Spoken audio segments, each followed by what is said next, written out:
Hello la famille, j'espère que vous allez bien et que vous avez passé de très bonnes fêtes de Noël.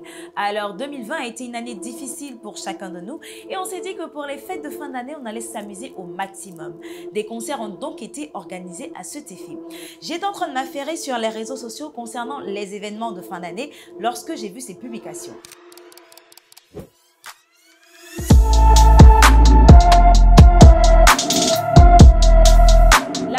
La plaque tournante de la musique africaine. Elle reçoit de nombreux artistes et les Ivoiriens sont toujours au rendez-vous. Cette année, il y a eu plusieurs concerts et soirées qui ont été organisés pour le plus grand bonheur des Ivoiriens.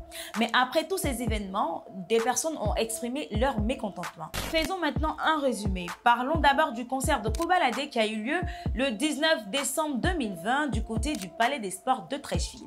Alors, c'était quoi le concept de base? Il y avait la grande finale de Cage Abidjan. C'est un tournoi de street football qui réunit les meilleures équipes d'Abidjan. Au programme, le tournoi, des artistes invités et le concert inédit de Kobalade.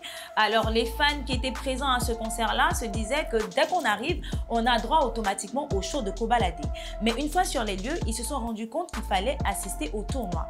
À un moment, la foule ne voyant pas l'artiste a commencé à lancer des projectiles. Cap maintenant sur le concert de Fally Ipupa. L'artiste a eu deux concerts en Côte d'Ivoire, un concert le 26 décembre 2020 et un autre le 27 décembre. Celui du 26 décembre était un concert VIP avec un tarif unitaire de 100 000 et un CD du nouvel album de l'artiste offert. Ce concert a beaucoup été critiqué et pendant que certains trouvent le tarif exorbitant, d'autres le trouvent abordable. Fally Ipupa, quant à lui, s'exprime dans une vidéo et voilà ce qu'il dit. Fally Ipupa ou les artistes, c'est pas les artistes qui fixent les droits ou le montant des tickets pour leurs concerts. Non, moi je découvre le prix comme vous tous. Quant au concert de Nino, des fans en colère expliquent qu'il y a eu un désordre incroyable. Les personnes qui avaient payé des tickets de 10 000 se sont retrouvées avec ceux qui avaient payé des tickets de 45 000.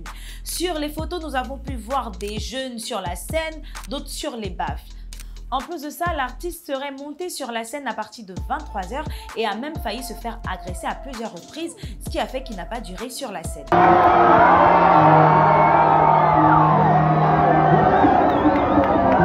Terminons maintenant avec la Sunday, un mini-festival apprécié par les Ivoiriens. Il aurait eu de la violence à cet événement qui réunit des centaines de personnes. Des gaz lacrymogènes auraient même été utilisés. Mais pour certains, c'est juste l'indiscipline des clients qui a engendré tous ces désagréments. Tous ces événements ont malheureusement un point commun, la mauvaise organisation. Il y a eu un gros problème au niveau de la sécurité et ce n'est pas la première fois que cela se produit. D'autres vont plus loin en disant que les promoteurs de spectacles sont des incompétents.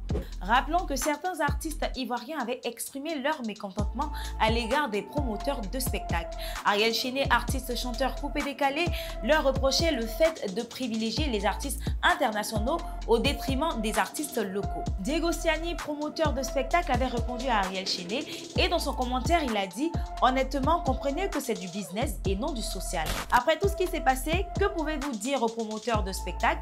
Réagissez en commentaire, likez, partagez cette vidéo au maximum, abonnez-vous à nos différents réseaux et nous, on se retrouve très prochainement pour une autre vidéo.